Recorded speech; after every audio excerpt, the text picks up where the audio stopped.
everyone, welcome to the museum education and panel.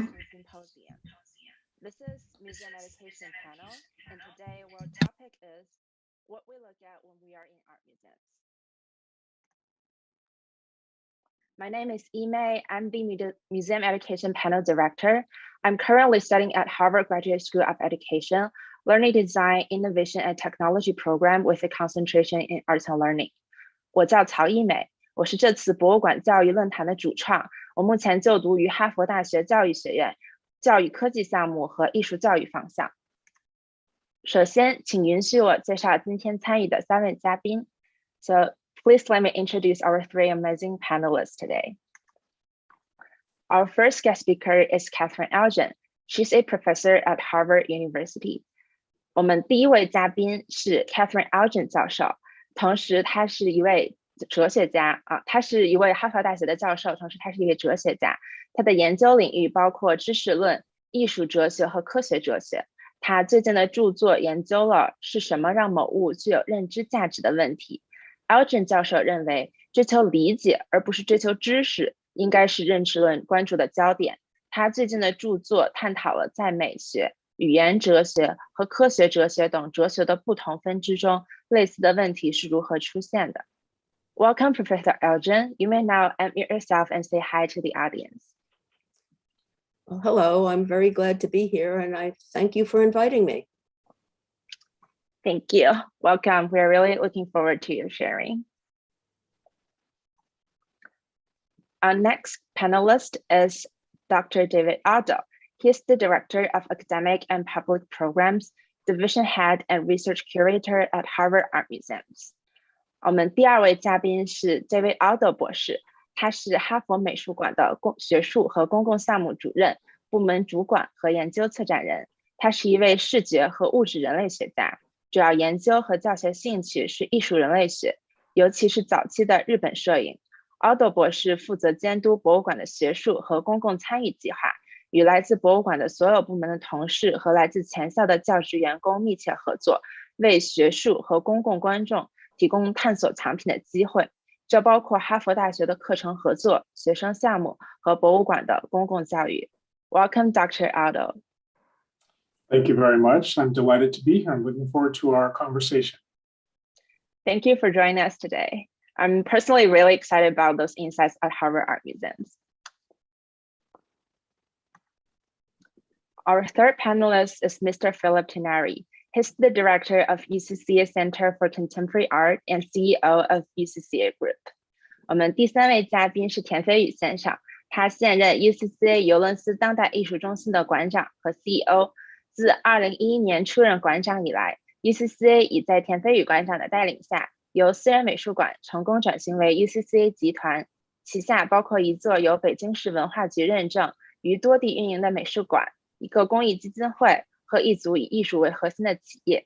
田飞宇馆长在任期间 ，UCCA 已举办了70多场和上千场公共项目，每年向超过100万观众介绍中国和国际知名的艺术家及艺术新秀。田飞宇先生同时也是我们哈佛大学的校友，他在哈佛大学攻读了东亚研究的硕士学位。田哥，您现在可以 unmute 和大家 say hi. Okay. Hi, thank you so much. You can speak English. Yeah. Okay. Fine. Okay. It's great to be with you. I'm joining from Beijing and to be reconnected to Harvard and to this lovely conference. Thank you. Yeah. Thanks for joining us today. I'm really excited about our conversation. Okay. Now let's move to the first part. Professor Elgin is gonna share museums in the advancement of understanding. Welcome. Well, thank you for inviting me. My thesis is that art advances, embodies, and conveys understanding, and that art museums are institutions that enable art to do so. This has the result that the fundamental issue for art museums really is to convey understanding. Now, this may seem surprising because it's widely held that art seeks beauty and science seeks truth. And understanding has something to do with truth and not much to do with beauty. But I think this is wrong on both counts. Today, I'll only talk about how it's a misconception of the arts, although I could go on for rather a while about how it's also a misconception of science. But let's begin with a couple of slides that show that art is not always seeking to be beautiful. Even great art is not always seeking to be beautiful. And therefore, we need to think more seriously about what it does. So begin to show the Goya slides. Goya did a series of etchings about war. It's called The Disasters of War, and they're really horrible, and they're intended to be horrible. So the assumption that somehow or other we should find beauty in this is completely off the table. It's not. It's intended to afford an understanding. And one can debate about what the understanding is, but here are some possibilities. One thing that's notable in the Goya pictures, by the way, I didn't show you the worst of them, but what's notable about it is that you don't get any sort of sense that there are good guys and bad guys. War is terrible simpliciter, Goya is saying. And you're missing something very important if you think that, well, we're on the side of the good, we're on the side of the right, so it's glorious. And this is conveyed in his various symbols. It's conveyed when what you see and what you don't see. You have no idea who the combatants are. You have no idea why they're fighting. It's just horrible. So I think that the idea is then that works of art consist of symbols that are contrived to highlight features that we often overlook in everyday life. And the symbols highlight these features and display their significance. They show us something. So let's move on now to a more pleasant picture, perhaps, Velazquez. No, okay, skip desecration, move to Velazquez. This is a picture, it's Infanta Maria Teresa in blue. And it's a picture of the Spanish princess. There are a series of them, starting when she's, I think, 4 years old. And they were sent to the Emperor of Austria because she was destined to marry his son. And so over the years, the Spanish sent these portraits to show how this nice little girl is growing up to be a very good, Empress of Austria someday. So look at this. First of all, it's an 8-year-old girl, and she's in this dress. It's very lush. It's very beautiful. It's got lots of nice things, but she's completely immobilized. She can't move at all. The dress is a prison. And there she's standing in this completely immobilizing dress, getting her picture painted because, show the folks in Austria what she looks like or something. But think about her immobility. She's an 8-year-old girl. She can't move, she can't play, she can't do anything but stand there in this dress. She's completely unfree. Well, yeah, she is. She's a pawn in a political game. From the day she was born, she was a pawn. Her destiny was set. So the picture is exemplifying her immobility, her lack of freedom, her lack of any kind of choice. You might think that being born into luxury, being born as a princess of Spain, would give you a lot of freedom that ordinary people don't have. But this picture is saying no, actually not. And so it exemplifies that she's trapped. She never had any choice. And we could learn from this. We could learn more than just about the history of Spain and why they're marrying off their daughters or whatever. We could also learn about how social and political arrangements restrict people's lives and limit their freedoms. Even the rich, even the people on the top of the heap are restricted. We could also learn about other things, maybe. We could ask about the role of women in society, that this little girl, had her future set without any choice, that she's never going to be ruling anybody. She's just a pawn in this game to forge an alliance. We might also ask about other things if we're in the mood. We could ask about how clothing restricts, how what we wear limits how we can move and where we can go and what we can do. And you can see that we get all sorts of ripple effects here just by thinking about what's going on in this picture. And notice you don't need to know anything about political history to get most of what I've said. Even if you didn't know anything about the alliance between Vienna and Madrid, you could see that she's immobilized, that she's hardly the sort of situation you'd want an 8-year-old child to be in. All of that's manifest on the surface. So without any particular knowledge of the history, or even any particular knowledge of the politics, you could find this out. And you might get further reasoning. So one of the things that's very important about the way works of art foster understanding is what I've called the ripple effects. The way we can move on and see more and more and project along a variety of different sorts of axes. If you started thinking about this in terms of clothes, or if you started thinking in terms of feminist categories or political categories or historical categories, you'd get a whole host of different insights here. Now, these works of art are displayed in museums. So the question for us is how the museums can foster the understanding or facilitate it. What should the museums be doing? It isn't, I mean, we can say, yeah, Goya is a good artist, Velazquez is a good artist, but what should the museums be doing? And what do they do?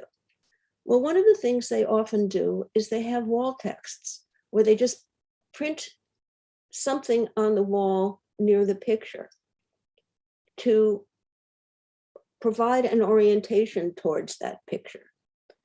And one of the questions would be, well, okay, well, what should that text say?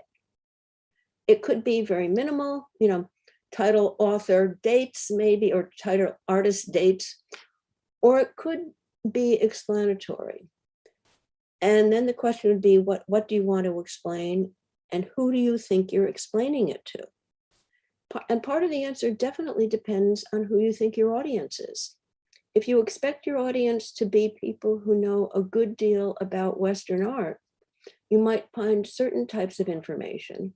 If you expect them to know virtually nothing about Western art, you'd put in basic information. If you expect them to know a lot about Chinese art, but not much about Western art, then you might start drawing connections to related works in Chinese art. And all of this will help bring people to look at the picture in one way or another. Now, it's not the case that all that a museum can do is a little writing on the wall. There are a lot of other ways that they afford access. They provide brochures, audio guides, websites, and lectures.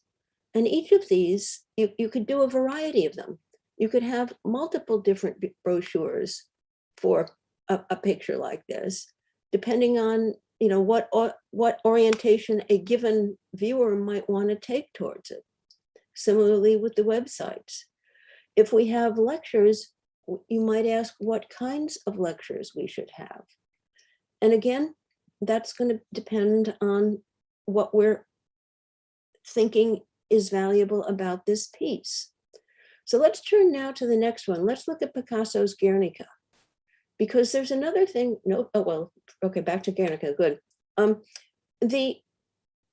This obviously is a very famous painting, and I want to point out a couple of things about it. One is that it's in black and white. It's not in color. And the interesting reason I'm bringing this up is because in the gallery, right before you go in to see this painting, there are the sketches that Picasso made for it. And just as verbal information, lectures, and so forth can give you a take on things, so can the juxtaposition of works. So what's the picture next to, or what's in the next gallery may make a huge amount of difference. So we have the sketches for Guernica as the lead up to Guernica. And the interesting thing is that they're in color. They aren't in black and white. So somehow, for some reason, Picasso, when moving from the sketches to the final painting, decided to omit the color. And that's interesting. And it might lead a viewer to ask, what's going on here? It wasn't that he started out thinking it should be in black and white. It wasn't that he didn't have any colored paints. He started out with color and then took the color away. Again, that gives you something to think about that might give you some sense of how the work ought to be looked at. So now let's turn to a case from architecture. I've been talking about museums. Okay, turn to the next one. And now I'm going to talk about a museum itself. And this is the Jewish Museum in Berlin. And as a work of architecture, it's very interesting. I think it's an extraordinarily powerful work of architecture. The museum focuses on the history of the Jews in Germany. And the way it works is you go in on the ground floor, obviously, and you go up this ramp. And there are various exhibits on the walls of the main corridor, and also in various side galleries. This sort of thing you'd more or less expect in a museum. But here's one of the interesting things. I want to think about the ramp, because normally when you go up a ramp, although the ramp is tilted in the vertical axis, it's even horizontally. The x-axis is completely even. In this museum, it's not. In this museum, the ramp is tilted on the x-axis. So you never have a secure footing. You always feel precarious. And if we're going to be talking about the history of the Jews in Germany, the idea that, yeah, you should always feel precarious is something that is an element of that history that might be significant.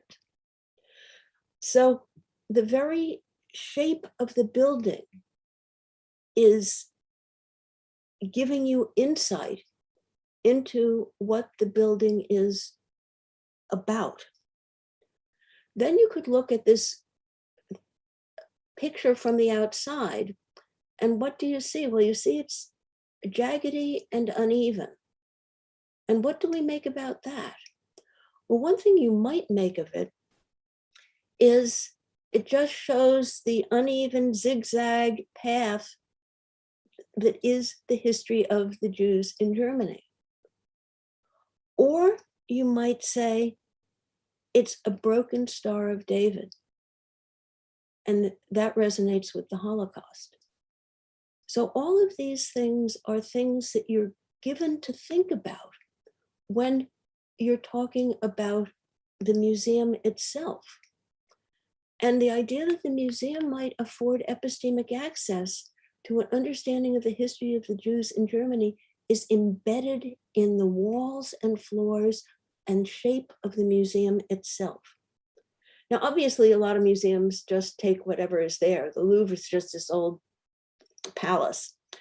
But the idea that museums can facilitate understanding is, I think, something very, very important, because it has to do not just with the works that are displayed, but the way they're displayed, the information or orientation that the museum supplies. And these all equip viewers with a way of coming to grips with whatever it is that the works or the constellation of works or the museum as a whole is trying to convey. So I've argued that art museums are institutions that facilitate the advancement of understanding by making works of art accessible.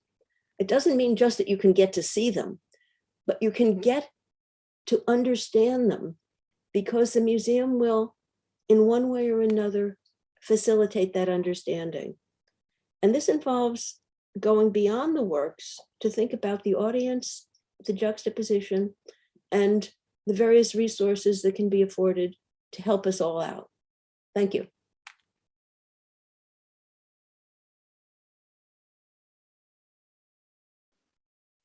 Thank you so much for sharing, Professor Alshan.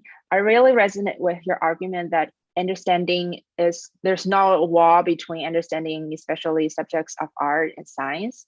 And I really appreciate your bringing this philosophical perspective to understanding art and art museums. Thanks again. So now let's move to Dr. David Otto and hear some insights about Harvard Art Museums.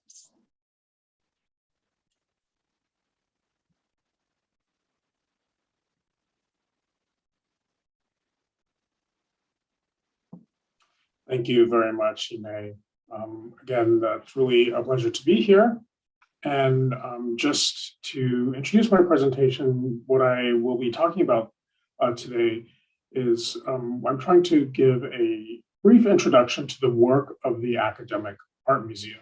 And I'll use examples from my home institution, the Harvard Art Museums. I'll begin by giving you a very brief overview of the museums, after which I will discuss how and why we collect certain works of art, what happens to them once we acquire them, how we teach with the collections, and finally, I'll discuss the programming we create for our various audiences. Next slide, please. So the Harvard Art Museums is actually 3 different museums in one. Next, please. We began as the Fogg Museum in 1895 on the northern edge of Harvard Yard.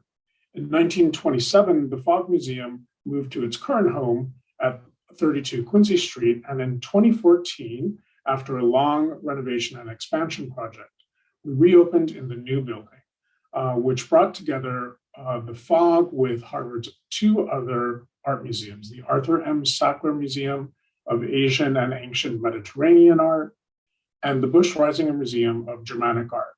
And these were all now under one roof for the very first time. Next, please.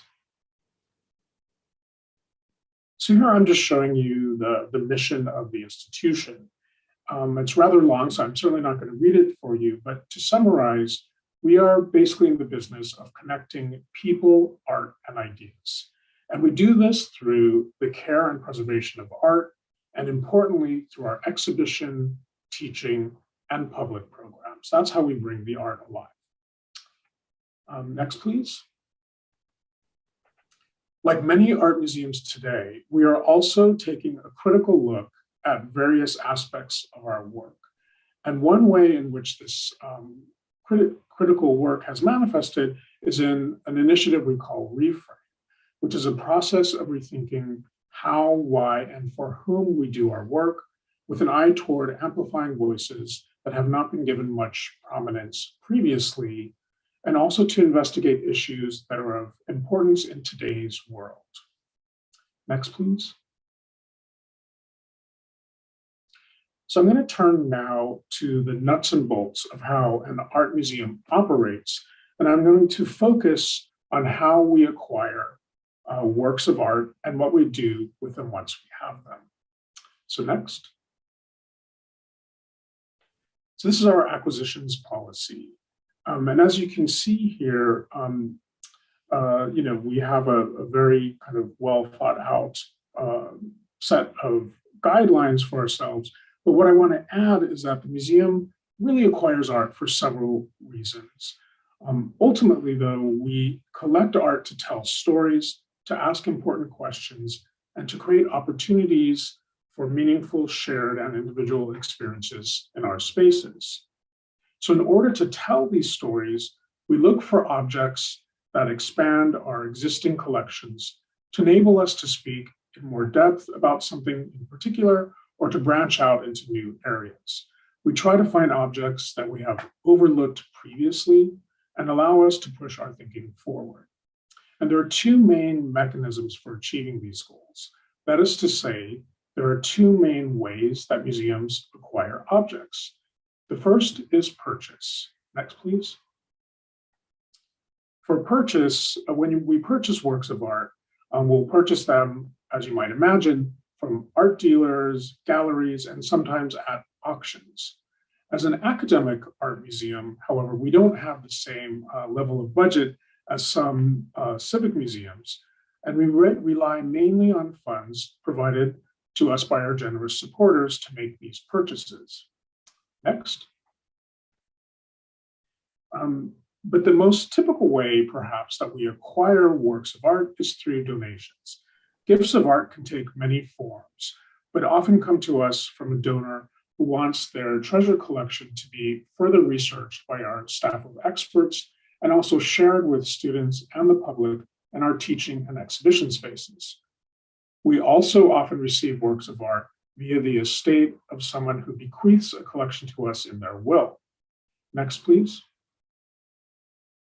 Just to give you one example of this in action, one of the most famous galleries in the Harvard Art Museums is the Wertheim Gallery, seen here on the left. We acquired the art in this gallery from Maurice Wertheim, who was Harvard College class of 1906. And when he died in 1950, his collection of 43 paintings, sculptures, and drawings by artists such as Cézanne, Manet, Picasso, and Van Gogh, a painting by whom you can see here on the right. So this collection has been at the museums ever since his passing in 1950. So the terms of his gift stipulated, among other things, that these objects must always be exhibited together as a group. Thus, we have this gallery. So sometimes when we accept a donation of works of art, there are certain stipulations attached to it. Other times there are not. So this is just one example of how gifts of art work in museums. Next, please. I want to turn now to exhibitions, which is probably the kind of area of our work that most people think about when they think about museums.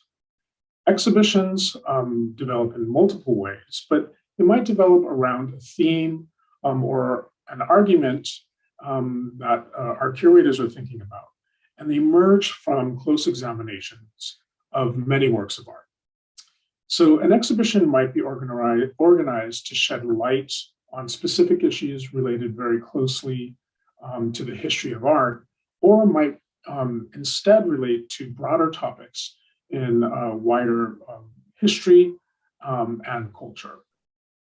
An exhibition might also start with a group of artworks curators want to showcase, such as seen here in our current exhibition, prints from the Brandywine Workshop and Archives Creative Communities.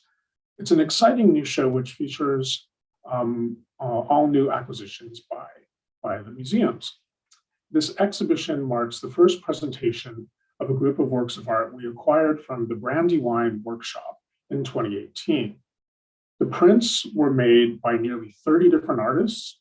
The acquisition itself was also a cooperative effort between curators and other museum colleagues, as well as Harvard students and professors, who selected works that highlight collaboration and innovation, values at the core of the Brandywine Workshop's pioneering approach to making art.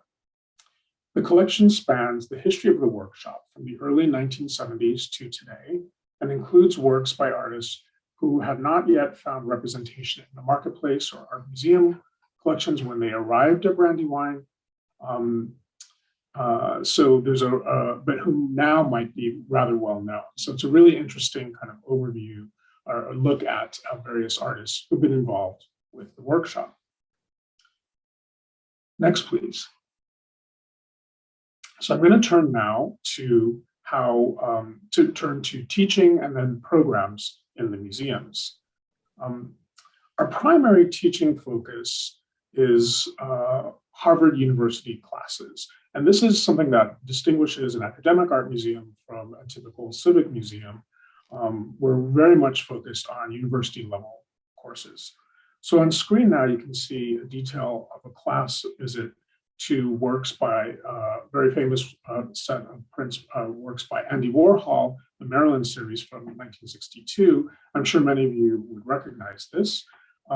But they were, at the time of this class visit, they were not on view in the regular galleries. So we have them installed in our Art Study Center, which is a series of 5 seminar rooms, which are designed to allow students and researchers, as well as members of the public, to look closely at objects from the collection that are not currently on view. Next, please. We also work with a really huge range of classes from all over campus. So in other words, we don't restrict our teaching to the traditional fields of art and art history, although of course we work very closely with these departments. Instead, we seek out collaborations with faculty partners across multiple disciplines, including, as you see here, my collaboration with the medical school. Next, please. We also like to share various elements of the research we do at the museums that aren't necessarily always very easily surfaced in public exhibitions. And here you see a class called Science in the Practice of Art History, where the head of our Conservation and Technical Studies Center is bringing students into the conservation spaces where they can see firsthand how we treat objects and also do research in conservation methodology and preservation. Next, please. Another way we work in the teaching space here is in our study galleries. And what you're seeing here is our interdisciplinary gallery, which typically installs works for classes outside of the history of art department. And what's exciting about this space is, again, we bring out objects from the collection that wouldn't necessarily be shown in our permanent spaces, and also very unlikely that they would ever be seen next to each other. They would never be curated in this way. And that allows for some very spontaneous, serendipitous pairings or juxtapositions of objects, allowing students and members of the public who visit this gallery to make unexpected connections among various different works of art from different times and places. Next, please.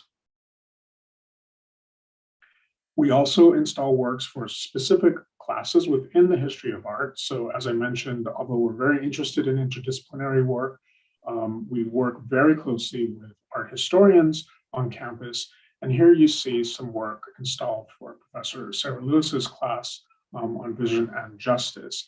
And this gives a professor a chance to really take a deep dive into a specific area of our collection for his or her class.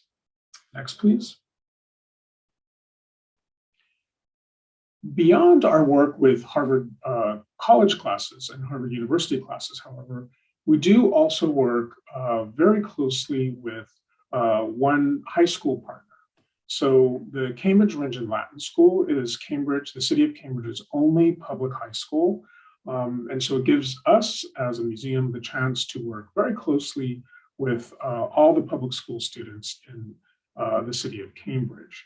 And the way we do this project, this program, is actually to work with graduate students from the Harvard Graduate School of Education. So all of the museum educators that you see here and in the program are actually master's students who are mentored by the classroom teachers at the high school and of course by our staff.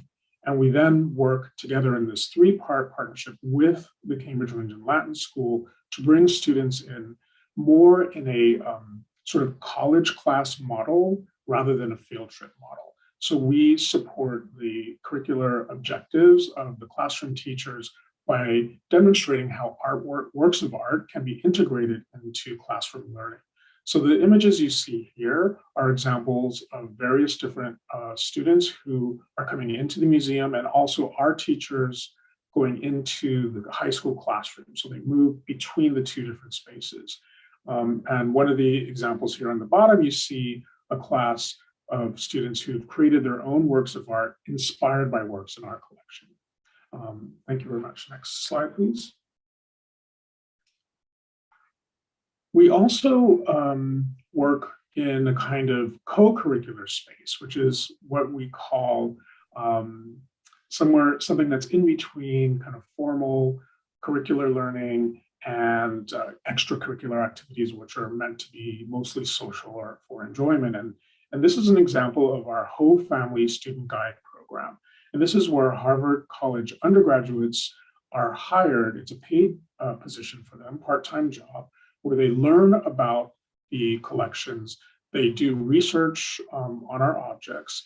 They select roughly 3 works of art, create a theme, and then select the works of art, and are responsible for providing public-facing tours to our audiences. So this is an example of what I would call public humanities, where the students learn how to conduct primary research on original works of art, learning how to do research, academic-based information, as well as talking with our staff, and thinking about how to translate that sort of academic work that they're doing into public-facing conversations that help our audiences, whether they're fellow students or members of the public, anyone who comes in to these tours, to ask their own questions, learn more about the works of art from the student's point of view, and come away with a kind of unique perspective on the museums.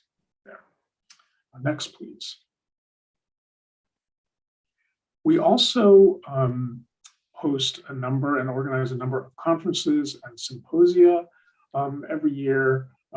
It's exciting now to be back in person in the museums, where we're able to start having people into our auditoria again. Here you see an example actually of a student organized conference, which involved students from various different academic museums throughout the East Coast. Next, please. We also have a number of different kinds of performances that we host in the space. Here you see, actually you see one choir. There are actually 2 choirs performing, and members of the campus and wider communities are there to take part in this wonderful concert. But we also have, our next slide, please, other kinds of performances as well, such as dance here. We've had theatrical performances, and again, different kinds of music and other things. And so we are not only a space for visual art, but also the performing arts to a more limited capacity. So the programs we see as a really integral part of the work we do, which is both the collecting and preservation, conservation of art, as well as the interpreting, the ability to think, or the opportunity, providing the opportunity for audiences to think about our collection in the wider context of other arts production, and both in a kind of collegiate sort of curricular sense for teaching and a wider public sense as well. And my last slide, please. So in closing, I just wanted to add really briefly that the Art Museum is part of the fabric of the wider university. So we're really integral to so much of the work that we do on campus in a lot of different units. But we're also, we also have a responsibility to the wider public. So it's a unique kind of institution within an institution. That is to say, we're responsible for teaching and research, but we're also very much interested in and responsible to serving public audiences. So it's a really interesting dual role that many academic museums such as ours have. It creates many opportunities for discussion, constant learning, and wonderfully busy and interesting days in the museum. And I hope you'll come to visit us next time you're in Cambridge. Thank you very much. Thank you so much, Dr. Otto. This is really a great opportunity for the audience and for me to learn more about Harvard Art Museums. And yeah, I really like this notion of an educational institution within another educational institution. So thank you so much for that. And now let's move on to Mr. Philip Tinari. I'll start the conversation by asking a few questions. So I really appreciate UCCA as a leading art institution in China. And I'm also aware that you studied Chinese contemporary art at Harvard. So my first question would be, would you please share like how Chinese contemporary art and art museums developed? What are the possible futures? And what are their relations to art museums in the US and in Europe? Great, thank you. Actually, do you mind if I quickly, I have a few slides as well. So if you don't mind, I'll answer your questions by going through these. Sure. Yeah, so I think this is, I feel very well set up by Professor Elgin and by Dr. Odo. UCCA is, I'm sure there are people here who are not so familiar with it, so let me just kind of give a very quick explanation. We call ourselves a museum, but we're not a collecting institution. We were founded in 2008, and we've been now through three distinct, but I think kind of interconnected phases that I think together offer a really interesting portrait of what it might mean to try and apply something on the international model of what an art institution could be to a context that, at least when we first started, didn't have places in this vein. So obviously China operates under a completely different system from the United States. And even at this, we're at this moment of kind of anti-globalization or of decoupling, but there's this history that begins in 1972 with Nixon's visit and continues for quite a long time of trying to learn from each other and build things together. And UCCA was founded just a few months before the Beijing Olympics. So it opened in late 2007, kind of at the moment when China was at its most open, most optimistic, and most ready to embrace, the wider world. Professor Elgin said something really beautiful about how architecture can embody an epistemic position in the case of Libeskind's museum in Berlin. And in a weird way, that's sort of what we do as well. So what you see here is kind of the buildings where we're located, which are two identical factory chambers. One has a smokestack, the other doesn't, in the midst of this complex, which is known by its military code number 798, which was built and completed in 1957 with architectural designs that came from an East German design institute in Dessau, which in its own way was kind of the inheritor of the last iteration of the Bauhaus. So to connect to the Germanic themes earlier. And it was initiated by a man named Guy Ullens, who was and remains a collector of contemporary art, and specifically a Belgian collector of Chinese contemporary art. And very interestingly, because in the 90s, there wasn't an open context for the showing and discussion and acquisition of more advanced contemporary art in China. A lot of the people who built collections in the beginning were Europeans, Americans, and diasporic Chinese. Another would be Uli Sig, the former Swiss ambassador who went on to donate his collection to a place called M+, which is a new museum in Hong Kong. And when UCCA first opened, so Mr. Ullens at his own expense renovated, rented these factories from the state and then renovated them into what was called UCCA and created an institution that was initially dedicated to showing the collection that he'd amassed, but also to research and public display of China's contemporary art history, which really begins in the late 70s as China's economy begins to open. And this was the first exhibition at UCCA, which was called 85 New Wave, the birth of Chinese contemporary art. The 85 New Wave is a term we use a lot in this field of contemporary Chinese art history. It refers to the explosion of new artistic ideas and experiments that happens in the mid-80s as lots of texts and images come mostly through translation to inspire a generation of artists who are some of the earliest graduates of the academies after they reopened post-Cultural Revolution, who are kind of being let back into the society. And this exhibition was organized, as the institution was still in planning, but has gone on to, curated by a man named Fei Dawei, who was our first director. But it's gone on to inspire, generations of scholars of this, what was quite an emergent field and has become a somewhat more established field of contemporary Chinese art.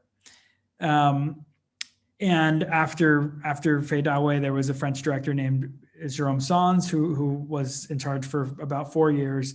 And then another phase begins in 2011, 2012. And I showed you here, this was our initial entrance, which you can see is kind of through this dark tunnel, and you turn a corner and wind up in this very rarefied art space at a time when this district of 798 was still a place really only known to cognoscenti and sort of insiders. By 2012, it had really become a public destination, a place on Beijing's cultural map. And one of the first things I did upon arriving was just move the entrance 90 degrees and occupy a bit of street front so that people, and put 4 big letters, up on rollers in front of the museum to just at least make it slightly more public and accessible.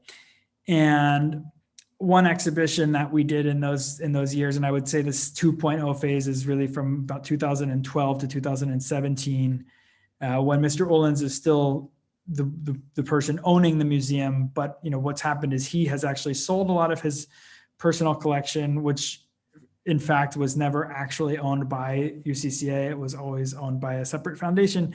And on the other hand, UCCA was finding its feet and becoming more rooted in the urban public of Beijing. And so this is an exhibition called On Off, China's Young Artists in Concept and Practice that we mounted in 2013.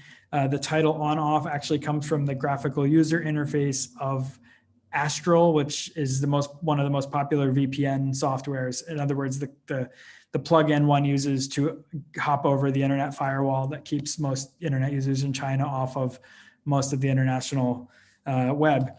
And this was an exhibition that was really looking at how a generation of artists born in the 70s and 80s were finding ways to toggle back and forth between expectations and realities, between the academic and the commercial, between China and the world.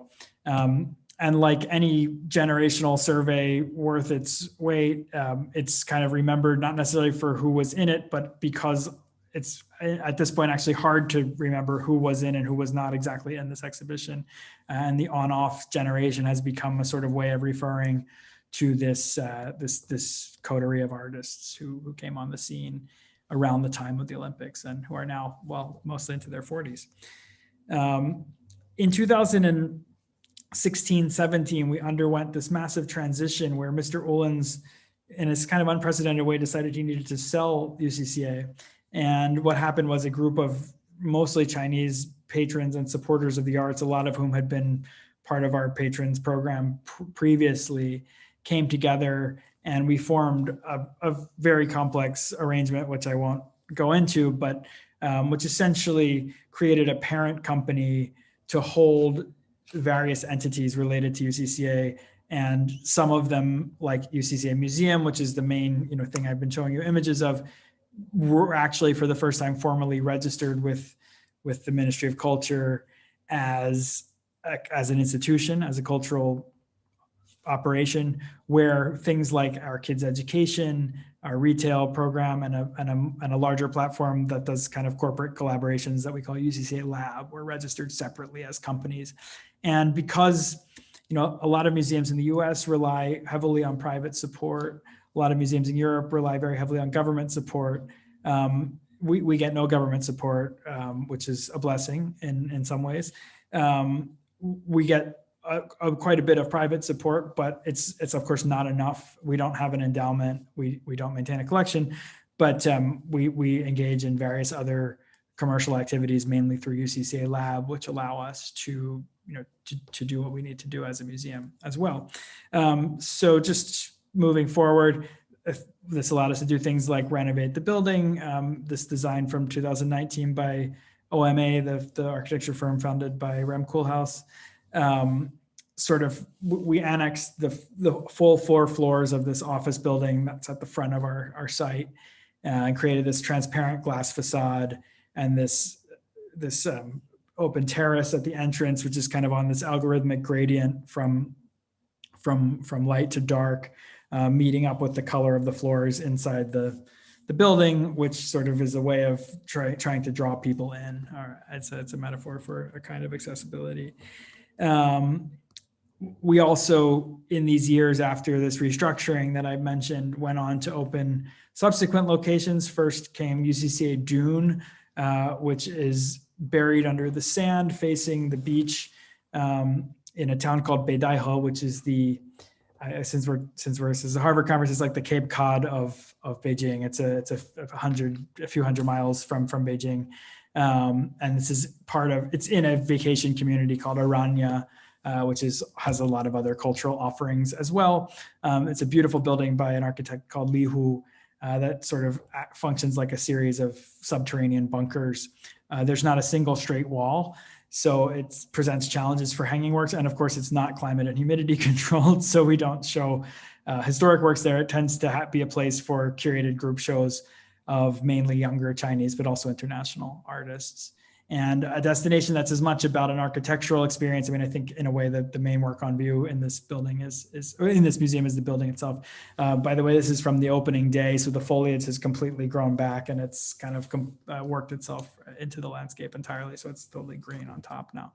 And then last year in Shanghai, we opened UCCA Edge. Edge is the name of this building, which is just an 18-story office tower, not very high by Shanghai standards, but in a really lovely location by the edge of Suzhou Creek, which is a tributary to the Huangpu River, which is the main, artery in the city. And sorry, could you say that? Sorry, I know my watch is speaking.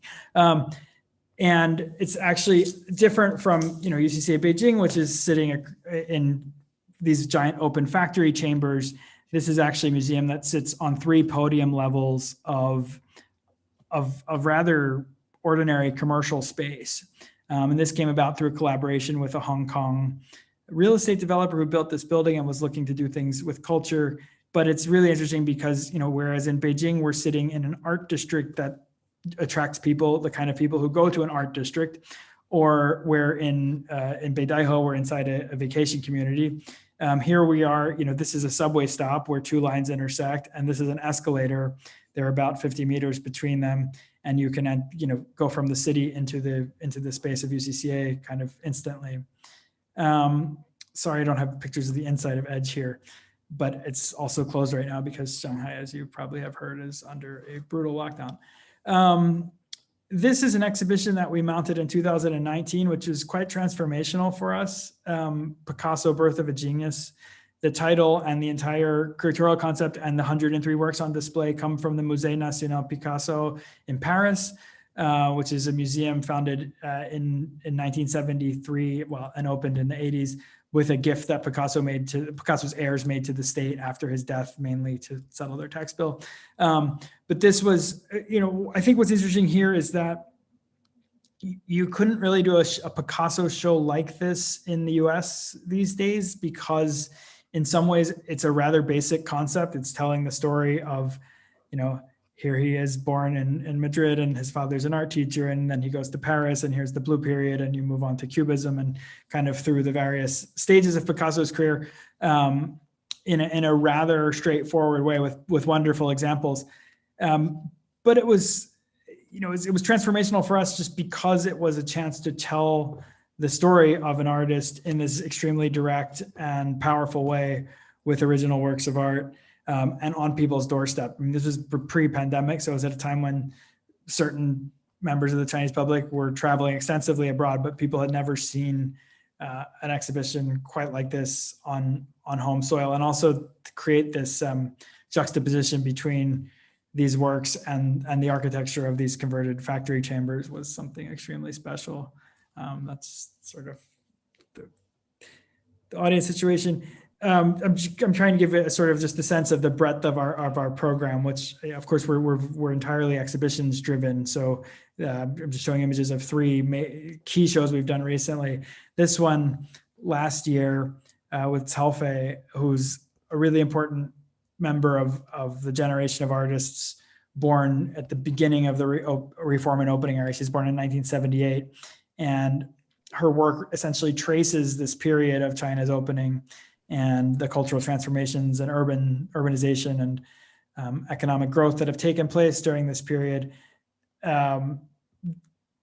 This octopus comes from a piece that she did set in a distribution warehouse for for Jingdong, which is a major e-commerce platform. I don't know why my screen is not advancing. There we go. This is the inside of that exhibition. So, we in fact constructed this mezzanine and created this very almost construction site-like atmosphere where a lot of her works are video or installation. And they come together and create this whole other scene kind of made entirely of these existing works. There's this courtyard in the center where you can watch the older videos on these small TVs. There's this stage which became a place for all kinds of other performances and discussions and programs throughout the course of the exhibition. And there are these sort of slogans that appear: "My city is yours, your city is mine," that sort of mimic the rhetoric of top-down propaganda, but coming from this other kind of more artistic place. And in the back, you see Hongxia, which is this movie theater that comes from the high socialist period that where she actually had her studio for a number of years, and which she essentially recreated inside the exhibition space. And then just coming forward to just a few months ago, these are some images of a major exhibition we did with Maurizio Cattelan, a really well-known Italian artist as provocateur. What you see at the center is this banana duct taped to the wall under the name Comedian. This is a piece that was debuted at Art Basel Miami Beach in 2019 and sold for $150,000. I think it's a piece we could talk about for a very long time, but it's a wink, but it's, I think, also raising some extremely deep issues about what we value and how we value it. You see it juxtaposed here with this piece called Novecento, 20th century, a sort of powerless horse suspended from the ceiling. This exhibition really, I think what's so interesting about this exhibition is that so many of Cattelan's references, including the name of this exhibition, come from this place of being a working class Italian Catholic who went in all kinds of other directions and onto the international art stage. But here you have his body of work completely decontextualized and then recontextualized in Beijing in a place where people don't share those references on a basic level. And yet it became this runaway success, and we had more visitors than we would have ever expected. It's a piece called Felix, also from that exhibition, a giant oversized cat skeleton. So, a show that became at moments almost carnivalesque, but that I think at the same time was also raising some very big artistic issues about life and death, about permanence and impermanence, and all the rest. So back to what Professor Elgin, was asking at the beginning. Who is the audience and how do we try to make the work that we choose to put on view comprehensible? Texts are a big piece of that. Programs are a big piece of that. Guided tours are a big piece of that. And yet, the first question I always get addressing audiences in China is about why contemporary art can be so difficult to understand. It's something we've addressed at different levels. This is our junior docents program, which is aimed at kids and happens each summer over the break. They come and we select them through this process, and they go through this whole training. It's a way, it's like a summer camp kind of experience for them as well, but it's also a way of raising awareness for a whole range of philanthropic initiatives that we run through our UCCA Foundation, where we basically are delivering content from our UCCA Kids curriculum to parts of China that are totally underserved by art institutions, places in Sichuan and Guizhou and Yunnan and other provinces like that. And and the engine behind that foundation is UCCA Kids, which has been running since 2013, and which boasts a proprietary curriculum, that goes from age 2 all the way to age 12, which is basically using contemporary art as a jumping off point for a sort of whole child education approach to expression and thinking, and which connects at various moments to the things we actually have on view, but goes in all kinds of different directions as well. So that's just a bit about sort of who we are and what we do, specifically in terms of education, but I think it hopefully shed some light on kind of what it might mean to be. I mean, there are plenty of other institutions like UCCA in China. This idea of a private contemporary art museum is quite relevant because, you know, there is this space between things that the government will actually do on its own behalf and things that are allowed to happen, even sort of indirectly encouraged, but not, you know, specifically part of the government. And that's kind of the space in which contemporary art in a public institutional way is able to exist. And sure, things tighten and loosen, mainly tighten, but the space does exist, and there are quite a number of players there. And I think where I'll end most encouragingly, there's a public that grows year on year, and that becomes hungrier and hungrier for engagement with contemporary art and visual culture. Thanks. Thank you so much. Yeah, it partly answered my question about the how history of Chinese contemporary art and art museum in China developed, and yeah, and like introduce us how UCCA decide what exhibition, and yeah, how do you make the exhibitions? So maybe there's one more question: is what are some advice you would give to art museum visitors, especially those with no or few knowledge about art, like how to be more prepared for like those understandings and learnings in art museums? Mm-hmm. Yeah, I mean, I think it's such a good question. It's such an urgent question and such an important question. And I think I mean, not that we get defensive when it gets asked, but it is like, you know, obviously we hope that people come in and understand what they see and have a meaningful experience that will improve or even maybe change their life, right? So, and we spend a lot of time putting together different tools for people to understand, whether that's the text, whether that's the catalog, whether that's the audio guide, whether that's guided tours. I mean, all of those are extremely traditional methods. There are also less traditional methods. There are workshops, there are public programs, there are, you know, performances that offer different interpretive ways into what's going on. But I think it's a question that people are certainly entitled to ask, but one that I hope they ask, you know, after we show them what we've, you know, what's already there, the resources that kind of have been created. And, you know, I think sometimes a lot of that is just about finding better ways to make them immediately apparent and immediately available, and not, you know, kind of frictionless in terms of how they can be accessed. I'm sure David probably also has lots to say. Yeah, I was about to ask, or more like online resources, or are those stuff that make the museum visitors be more mentally prepared? Sure. I mean, all of these things can and should be done. And I think a lot of different institutions are trying, including ours, are trying some very interesting ways of doing it. But I think fundamentally, for there to be any kind of a serious shift in kind of visitor understanding of the work of the museum itself actually needs to kind of rethink how we communicate. So what we're doing right now, we do really well, I would say, but it's more a question of kind of a culture shift internally in museum practice. But that requires kind of redefining our goals in a sense, or understanding audiences in a different way.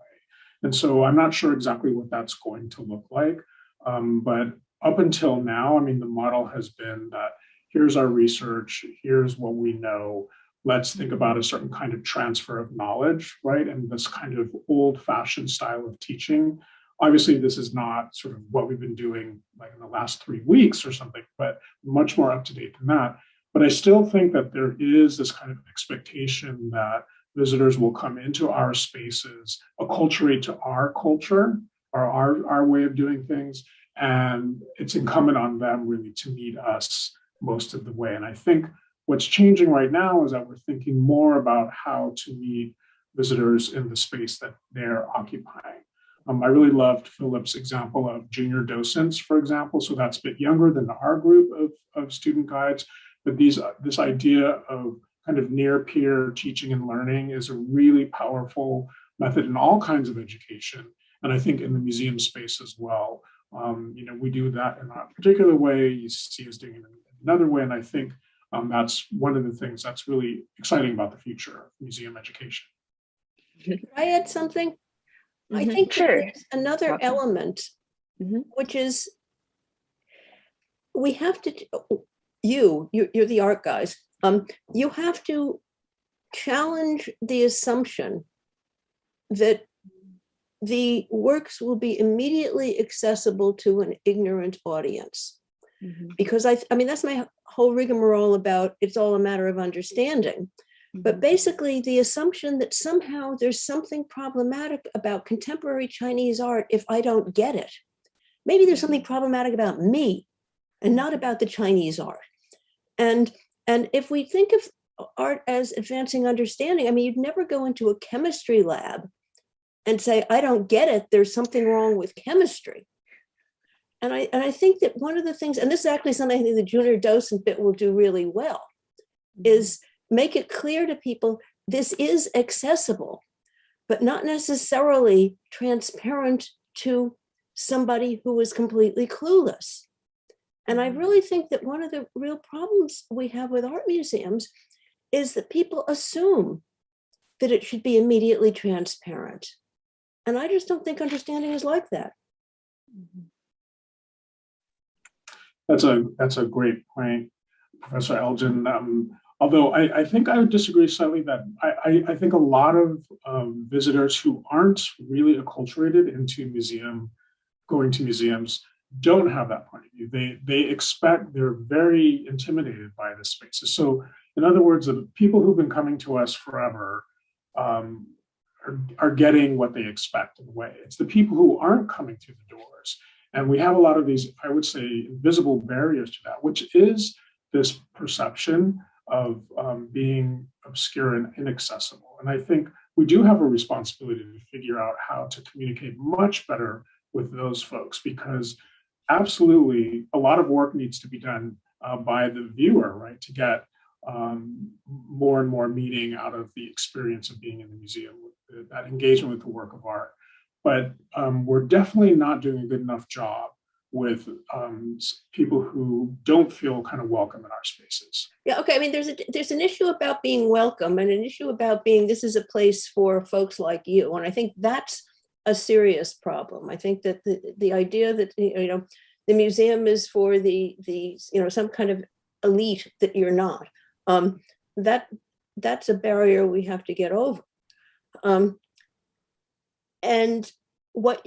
I think that what I was getting at was not in opposition to what you're saying, but a sort of a little reconceptualization of what you're saying, which is to say, we're not saying that this isn't challenging, but we're going to show you how to meet the challenge rather than to intimate that there's no challenge here at all. And so I think that it's just a sort of reconceptualization of the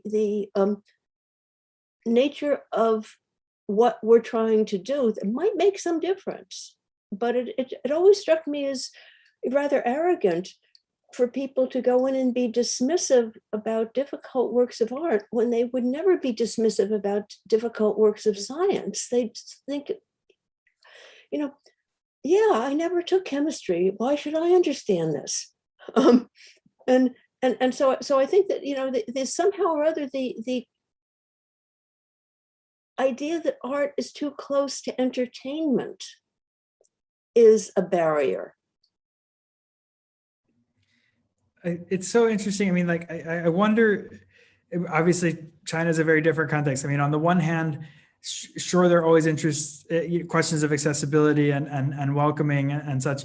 But, it's also, I don't know, different dynamics around race, class, and gender function differently in every different context. They're certainly different in China from what they are in the US.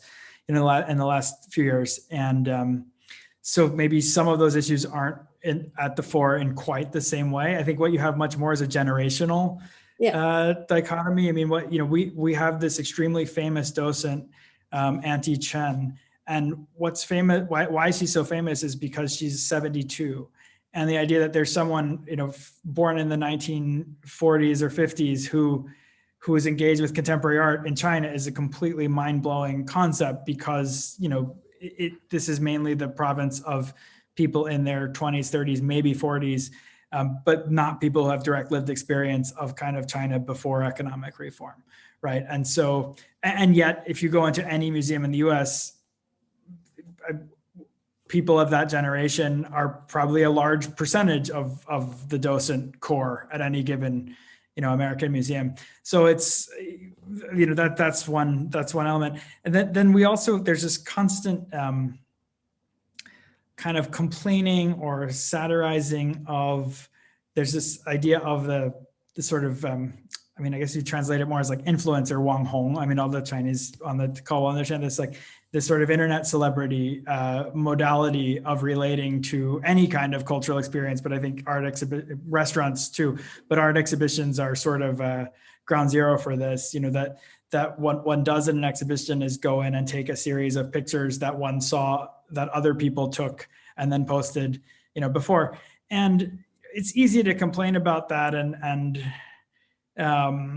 feel frustrated by it. But at the same time, maybe that's the main point of entry to a given exhibition for a lot of people. And maybe there are ways to work with that, channel it, even subvert it in terms of how you guide them to experience, what you've chosen to put up. I mean, I've been very intentional about never really putting areas that are explicitly there for that kind of photo taking, kind of memento making, but sort of letting those moments happen in direct confrontation with actual works of art that are on view, because I think at the end of the day, we do what we do because we believe that they have a certain power that maybe doesn't need to be apprehended on a level of understanding and comprehension, but is the kind of more direct in some way, or that, I don't know, maybe it works over time.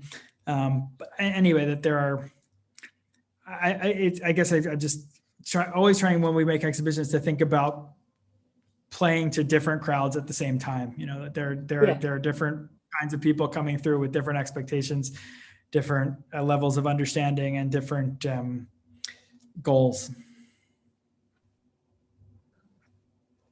One thing that I think, this is not objecting to what you're saying. I think it's entirely right. But I think that one of the things that you're probably hoping for and maybe trying to facilitate is get people, whatever, if they came in to get out of the rain, that's fine with me, but get them to look at the works while they're there and pay enough attention, or look at them for long enough and hard enough to improve the possibility that they'll get something from it. And I think that's the trick. And it doesn't, it's not like saying you've got to have this particular background or this particular orientation. It's, somehow or other, would you attend to this? And I think all of the stuff you were showing us about the ways you set up different juxtapositions was in the interest of facilitating getting people to look at things. And I think that's entirely right. And then if you're a trendy internet person who looks at it, you may see something quite different from Auntie whatever her name was, who is looking at it through the long lens of history. And that's great, because there's more there than meets the eye. Yeah, I really enjoyed the conversation, but considering time, I think we need to make a conclusion for today's panel, but I really personally enjoyed the conversation as well. Thank you so much for coming. This is really a wonderful sharing and an experience to introduce our audience to art and art museums. Thank you so much again.